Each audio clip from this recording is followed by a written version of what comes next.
I don't even want to say it, man, to be fair. We hit a beautiful milestone today. Wonderful. And then that happened. Well. Is Bitcoin cheaper now? Yeah. Not that cheap. I mean, come on, man. It's only $1,000 away from 100K. I mean, it did hit 104 and dropped, but nonetheless, BlackRock's ETF balance is still the same. So that's a good thing. The problem that I have with BlackRock's balance right now is, given that it is at 500,000, these guys could dump a lot of the ETF. They really could. Remember when we went from 472 down to 415? That's a nice little drop, that is. But then we came straight back up to 495,000. So I guess they're trying to work out, how likely is Bitcoin going to move from one point to the next? Remember, derivatives volume really does make up and influence Bitcoin's price. And that's really important, But looking at Bitcoin now, not been very good now, has it? I mean, did you make money on this run? I hope you paid yourselves, man, because that run up to the 100K, I mean, you look at 100K and you're like, what the hell? It's nothing. What is 100K? 100K is the new 20K, ladies and gentlemen. That's the floor. That's it now. Never mind. Anyway, dips are gifts. Yes, I see you. Brother, you still fudding? Roman, please don't let me digitally slap you, bro. I am not fudding nothing. It's cheaper. What do you want? I don't get it. Don't you want it cheap? Or is it your bias? Because when Bitcoin's rising and you're not holding Bitcoin, you don't care. When you're holding Bitcoin, you want it to rise, right? But then if you're holding Bitcoin and it drops, surely you can buy some more. Anyway, who cares? Who cares? It made a nice move. We can't complain. Let's get with the program, ladies and gentlemen, break it all down. So we've got non-farm payrolls coming out tomorrow. We've had some very interesting bouts of data, okay? Today's unemployment claims showed that there were more people claiming benefit. Again, macros, they're a little bit tricky to try and understand because you think one thing should be playing out and then it doesn't, and then the market's like, nope. And then you come back to the macro and you think, hold on a second, macros don't happen overnight. They happen over a progressive period of time, okay? Look at Bitcoin, the halving event. How long are you guys waiting until you actually see the benefit of the halving? It's about 6 months or so, 12 months, whatever it is. Well, it's kind of happened now. So tomorrow's data is really going to put things into perspective. We've had a mixed batch of data when it comes to the employment readings. JOLTS job openings came in at 7.74. Oh, that's looking good. Then you've got the ADP coming down at a drawdown. Oh, that's not exactly great now, is it? And then we've got Powell sat there with his little purple tie with his legs crossed, as happy as Larry. Not even once did that guy cough. He never looked so serious in his life in the FOMC, but then talking about books and anyway, deals some whatever. He wound me up watching him there. But unemployment claims came in at 224,000. We need unemployment claims to keep on going up to grant the idea that the market's going to pull back. Okay, because if unemployment claims keep on going up, that means we are prone towards recessions because no work is out there, people claiming benefit. The government then says, okay, you got yourself a recession. The market then says, okay. And then everything drops back. You now get yourself a nice little discount until everything starts to expand economically. And then we go into the next run. Happy days. So tomorrow, it is a very, very big day, right? Non-farm payrolls. From 1:30, you're going to experience madness in the marketplace. Then literally at 3 o'clock, preliminary consumer sentiment. It looks like it's been contracting. Not many people are optimistic about things, but never mind. You want to be paying attention to the unemployment rate, all right? And we'll be diving into the result of that tomorrow at 2 p.m. Now, Mike, that's Mike Dutch, sent me Mike Investing X account.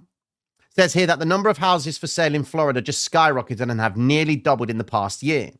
Many of these homes are Airbnb rentals with owners who are about to declare bankruptcy due to unbearable loans. This will be bigger than the crash in 1929.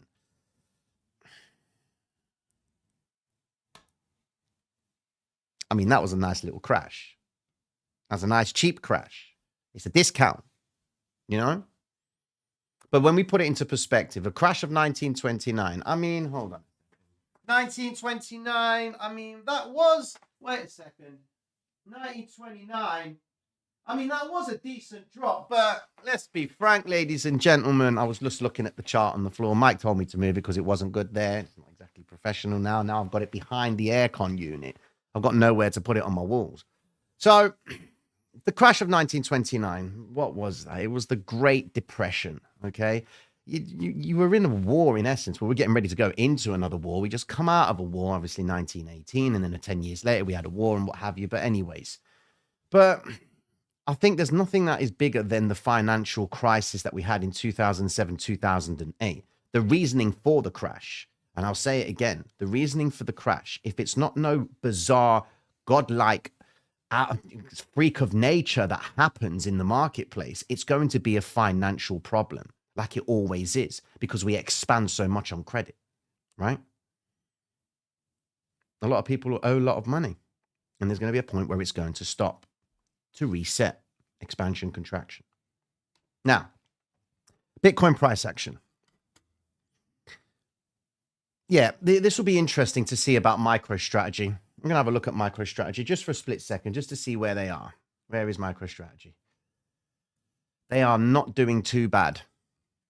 Okay. They didn't really do too well from the daily open. They've taken a whole move to the downside, $386. Anyone that bought those convertible bonds will only get paid when price of MicroStrategy goes to $629. Okay. So MicroStrategy feels the pain today. Bitcoin, it felt the pain today quite badly as well. We had this short covered anyway. So this is what I sent out to the Platinum members. Now, everyone was probably pumped about the 104K, going crazy for it.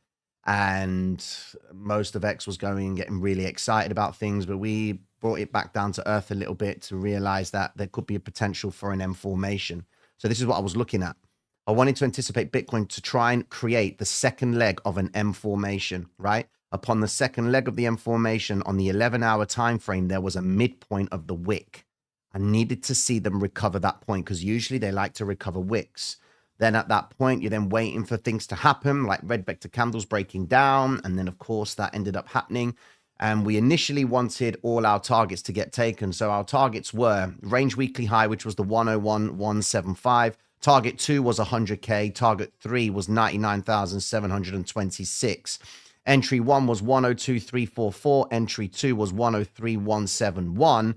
And in essence, what I was saying here, that this play will be a short-term drop to the downside. If they continue, then there's nothing stopping Bitcoin from making further ground to the upside. In other words, if they can pull back and return back up again, happy days. If not, then we're effectively going to keep on going down. All right. So that was a nice successful move right there. We wanted to see Ethereum do the same thing. We weren't right on Ethereum. We were right on Solana, but Solana moved so quick. We wanted to see Solana sweep up the 244 region. She did that today very, very fast. And then from that point, she just then collapsed and followed Bitcoin. Okay. We wanted to see the NASDAQ as well. We wanted to see NASDAQ make a nice little flavorsome move up. Where was it? Here we go. So we wanted to see NASDAQ try and make a move up, but they found resistances at the 21,553, which is where you want to really take partial profits. Go over to the NASDAQ itself, and you can see that they actually went up to the 21,567 before they reversed. So you had a little bit of time to really pay yourself. And if you didn't, that would have been the problem for you. Now, holders update. This is for the holders because we are now approaching a very key area in Bitcoin. Okay. And I just want to put this into perspective for you. Tomorrow is the non-farm payrolls. Now, the question, and I want you all to be brutally honest with yourselves, all right? Sorry, don't have to be honest, but just tell me, did anyone buy Bitcoin above 100K? Can someone answer that question? I'd like to know. Did anyone buy Bitcoin above 100K? What could trigger the black swan when you see the December economic calendar? The Bank of Japan. That's it. Bank of Japan. That's that, in my opinion. I don't even think it's going to be a black swan. It's going to be Oops, carry trade principle. We need to pull the liquidity.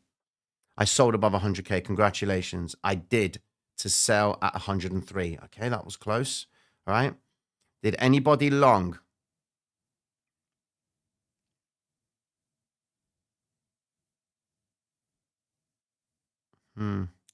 That's really nice to see. That's nice to see. I took a little bit of a flavor today. I traded Ethereum, I was scalping Ethereum on just on a small account. But I use high leverage. I really do. But I understand how the game of leverage works. It's going to work in my favor or not. Okay. So we did a nice little 250 bet there. 250x, $2,030. That was happy days for that move right there. And then we did this one right here. We did 461x leverage and $2,530. So we made a nice little flavorsome move right there on Ethereum. And the reason I was wasn't in the trades for long, guys. I was trading on EXO charts, and I was paying close attention to this stuff right here. So what I like to do is I like to look at Ethereum in relation to the depth of market and more so the vector candles. But what she likes to do, she likes to move away from the VWAP to come back into it, to move away from it to come back into it, move down away from it to try and come back into it. All right. And that's what I pretty much was doing over the last few hours, trying to take advantage of that flavor. Now, I wanted to see Ethereum go up today and she didn't. And when I got the idea that they were going to go down, it was on the rejection of the Brinks box low. And that's where I was like, okay, if they're going to do that, then they're going to be going down. And then I took advantage of some reversals right here. They came down into the value area low. I saw this nice little pump here. And then they just made the move up, capitalized on that bad boy and capitalized on this bad boy too. Got out a little bit too soon, but they went back into the initial balance zone, which is what my target was. So what I like to look at is take out imbalances, VWAPs, vector candle recovery points, fast in, fast out. Pretty much that's what a date's like with me. Anyways, with that being said, yeah, that was my trading day today. Just a little bit of crypto. The futures markets for me, trading the futures lately has been really hard. You know, I just look at the NASDAQ and the S&P and I'm like, for God's sake, I don't even want to touch you anymore. You know, it's just horrible.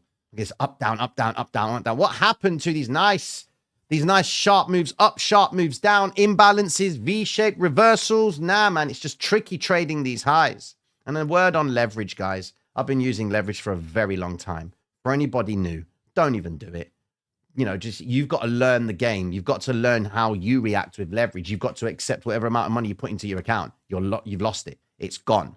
That's how you have to accept your loss, okay? And if it goes, it goes, all right? But if you can capitalize on things and obviously improve the odds of the trade working in your favor, then you get in, fast out. That's how I scalp. That's what scalpers do, okay? But if you're learning how to scalp, I do not recommend you use high leverage. You want to put a sample size of trades behind you so you can execute something over and over again so that you're used to the way that can work out for you, you know? As I was saying for the holders, right? Keep going off topic. Sorry.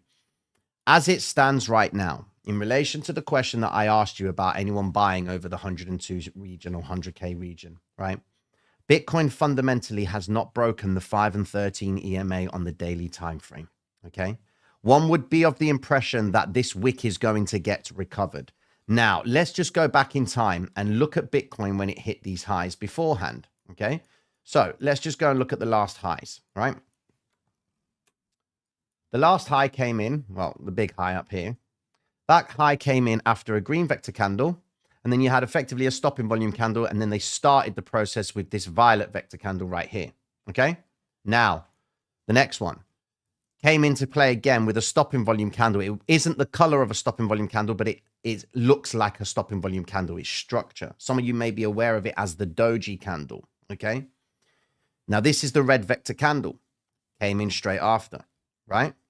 So what's the difference between both of these highs? The difference is after they've made the high, the actual vector candle comes into play afterwards in the opposing direction. Okay, then. So you then got the same story that's happened over here, right?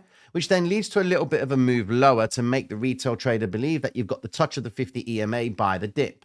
Okay, we go over here. They were buying the dip. It collapsed, but then it came back up. Buy the dip, buy the dip. Yeah, baby, Bitcoin to the moon, right?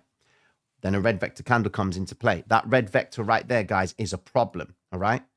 Because the same guys that went buying Bitcoin down here are looking at this thinking, meh, if it comes back down, it's going to reverse from there because this is buying the dip. That's retail traders' mentality.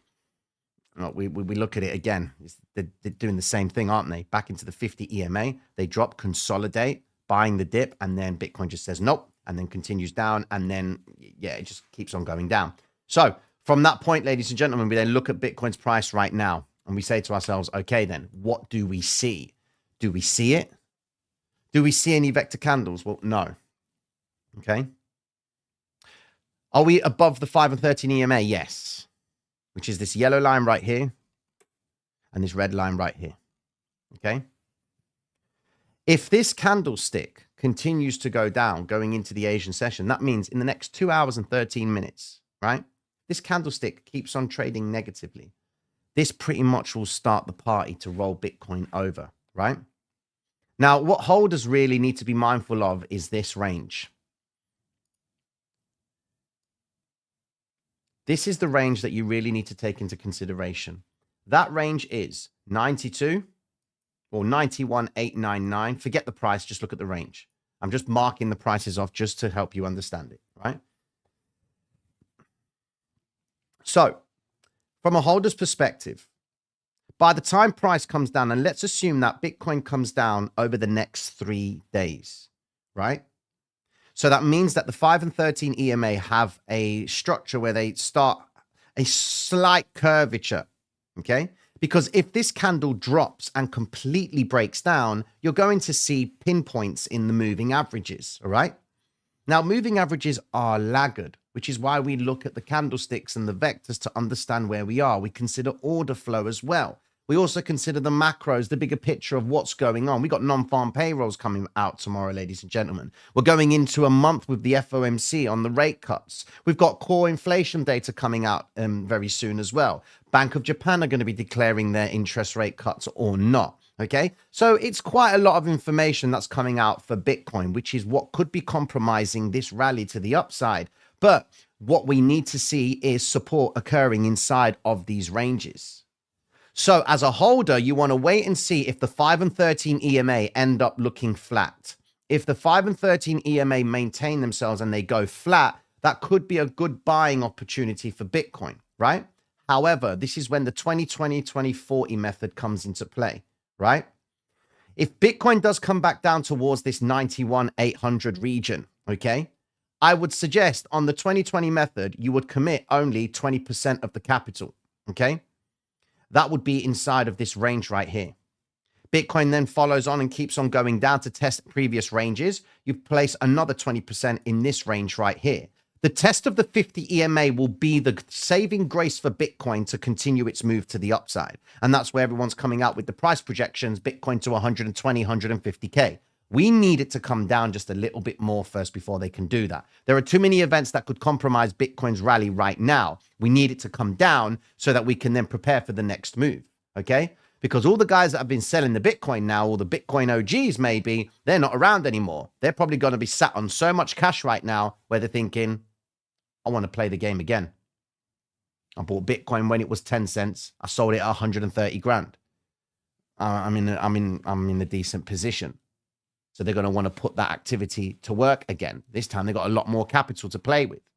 And that retrace back down, okay, would come into play if they were to compromise beyond the 91,900 region.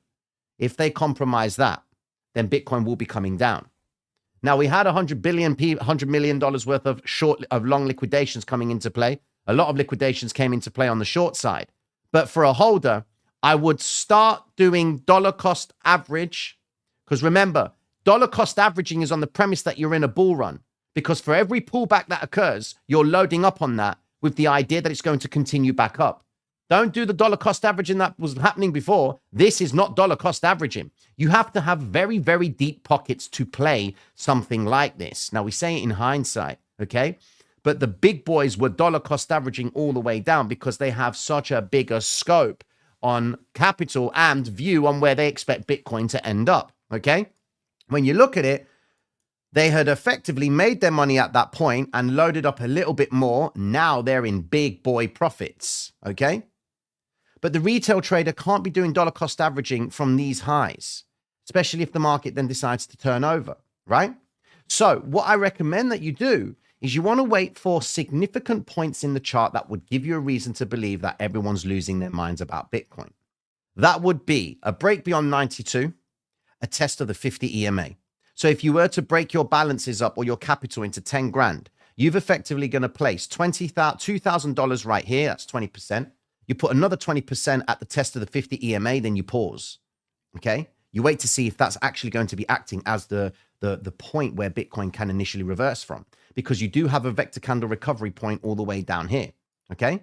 Now, most of X is saying to you all, hold on, guys, don't worry. Don't worry. It's going to continue. It's going to continue. When you start saying worry or don't worry or hope, get out of trading, bro. It's not going to work. Really, it's not. I'm telling you now, it won't.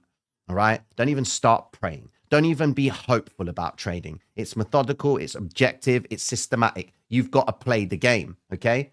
Being hopeful isn't going to help you at all. The reality of the game is if you are productive and reactive to what's going on, you might save yourself a penny or two.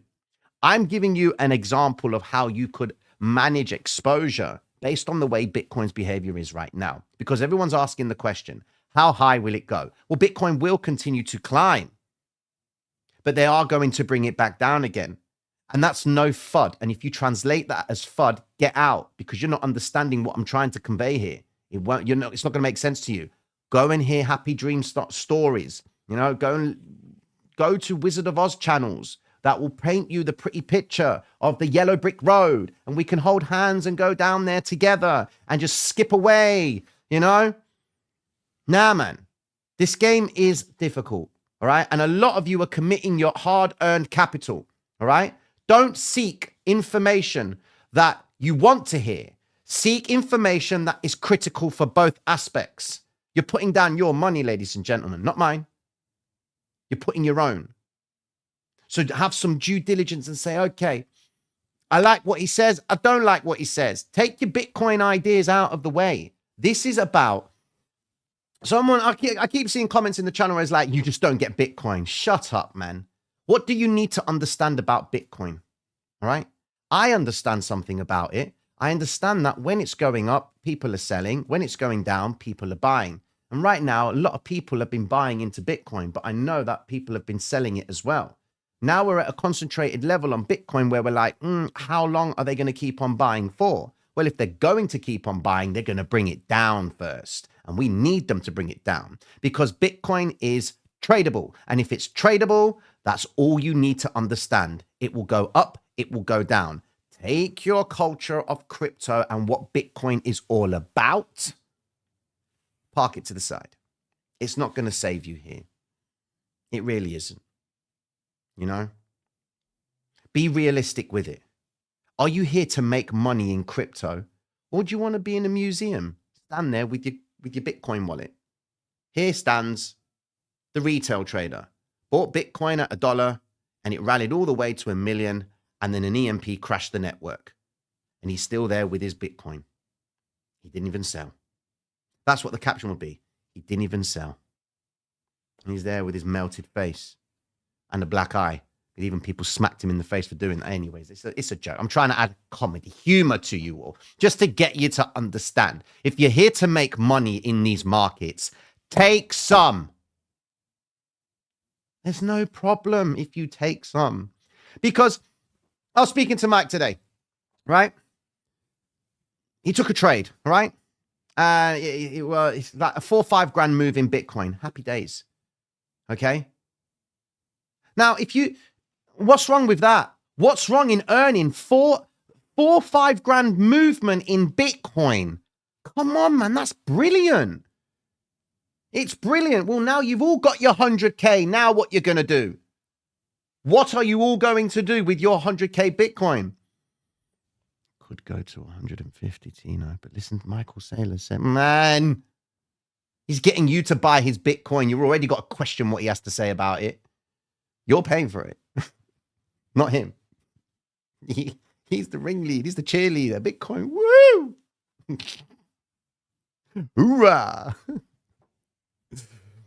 Tino, you was bullish on Bitcoin yesterday. God, this guy. Listen, bruv. I've been bullish on Bitcoin for the whole week. Okay? I told you all. I want to see Bitcoin hit 104K and then it will reverse. It did just that. So if you're like, oh yeah, but you were bullish yesterday, Tino, but you were bearish yesterday, Tino. I apologize. I'm so sorry to you, man. I really do apologize. It's in the politest way. And I say it from my heart, bro. You just don't get it. It goes up and it goes down. It doesn't keep going up. Never mind. Any questions, guys? Ueda going to humble them all. Ueda's going to pull out the samurai. He's going to pull out... Yeah. It's movement, man. You want movement. That's all you should care about. All you need to care about is, I bought Bitcoin at $10,000. What's Bitcoin at now? 100,000. Should I sell it? How dare you? You're being bearish. What do you mean? I want to make some money from it. Don't you dare. Why would you sell it? Don't you understand what Bitcoin is? Yeah, but dude, I've got change now. I can get in and out of Bitcoin, and I can really enjoy it now. You're bearish, bro. Go away. You're bearish. US bank unrealized losses. Yes, those bank unrealized losses come to the sum of 516 billion, and the market hasn't crashed. They crashed when it was 252 billion. That was 2018. But yeah. Whatever goes up must come down. Listen, guys, it's the fundamentals of the marketplace. If you don't understand that and you can't accept that, then you're never going to take advantage of these dips. You never will. You'll be too scared to take the profits. Okay.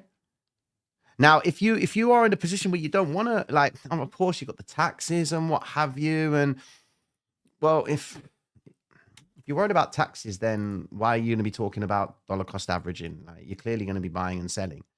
Okay. And with the way cryptocurrency is, like, that's why, I mean, if you trade CFDs, you ain't getting taxed for nothing. You know? Is that some silver hair I see coming through, bro? 420 bud. What is going on, man? It's been a long time, my friend. How you doing? Tino, what's the percentage make money on the principle of scalping trading or leverage trading versus people that buy and hold? Listen, scalping is all up. Look, it's all personality. I'm very impulsive. Okay. I shoot from the hip, shoot my load straight away kind of thing. And it's, when I say that, I mean, I'm the kind of guy that I'll be like, I really want to tell you something. Why did I use that example? Effectively, I'm a scalper. I like fast in, quick moves in the market. I capitalize on those. These innuendos are just coming out and I don't intend to do them. So please bear with me. But my personality is I want to try and capitalize on a small movement, put the largest amount of money that I can possibly put down, okay, for the shortest amount of time possible to make the most amount of money at that point in time, okay? That's why I'm effectively using like big leverages over here to take advantage of that, okay? And they're only little quick moves. Look, like from, okay, so 38.27 on Ethereum, and we sold at 38.40, okay? And then we had that one as well, just for anybody new coming in. We had this one here. So that was $2,500, 3,789, 3,814. So I'm looking for those pops, okay? If I get them, bang, I make some change, get out, okay? And that's what I look to do. And that's suited for me as a player of the market. I'm a scalper. Now, if you're a swing trader, okay, you're never going to be taking the same amount of trades that I take. In one day, I can take 200 trades and then, well, up 180 trades. Just go back in the live streams and you'll see that in those videos, okay, in the lives. 180 trades on the NASDAQ, and that was within an hour and a half period, okay? And that's me just going frantically on the scalping, right? So depending on your win rate, in the sense where, as a holder, if you bought Bitcoin at any point 2 years ago, you'd be winning.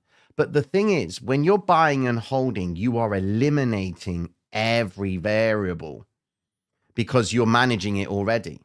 You're accepting it's part of the process. That's why the stock market has successfully recovered every single crash. But can you absorb the drawdown? That's the thing, you know? But it's all about your personality. Do you have the discipline to come to the charts and say, I'm going to make $500 today, walk away? And if you lose $500, do you walk away? Or do you play chase? And then you go into tilt and you get all messed up and you lose your brain and all of that madness.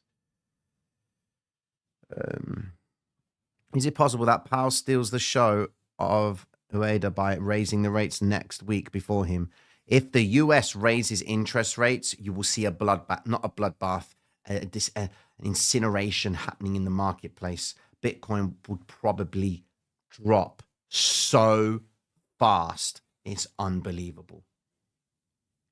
Because all these people here, that's risk to them. They'll pull everything out. They really will. The Fed to increase the interest rates when from the last meeting, all right, or the last 3 meetings, it's cut. Ladies and gentlemen, you understand, when they change the monetary policy, okay, you can't revert back, although they can if they want to. They have every reason to do whatever they want. We as traders, as investors, hedge fund managers and what have you, we come with the assumption that, yeah, it's looking like they're going to cut. And based on what they say in the meetings, we make that assumption. And then swap traders then come out and say, okay, then we believe that we're going to get a rate cut coming into play. So they'll bet on those odds. I think 66% now we're going to get a rate cut. All right. All these Fed speakers have been coming out saying, yeah, we're in line for a cut. I don't like that. Yeah, we're in line for a cut. We're going at the rate that we're going. But Masalem, okay, one of the Fed speakers says, we'll get to our 2% target within 2 years. 2 years, bro. What do you mean 2% inflation target in 2 years? It's at 2.6 now. We jumped from 3.5 down to 2.6, and now you're saying it's going to take 2 years to get to 2%? That's like when Michael Saylor said that Bitcoin will hit 100K in 2025. Psych! Clearly got that wrong. The only time he was wrong. Anyways, ladies and gentlemen, I hope you've enjoyed tonight's live stream, chewing your ears off. Remember, the game is about if you're making money in it. And if you've got money in it and you're in positions that are profitable, don't take the screenshot and show your friends about your profit. Take it first and then send them a screenshot of your account balance with the profit. All right? Floating profit doesn't matter, ladies and gentlemen. That's just for giggles, and I can't even say it, man. That just really winds me up. Anyway, mad love and respect to you all, and I will tune into you all for the madness that's unfolding tomorrow. Peace.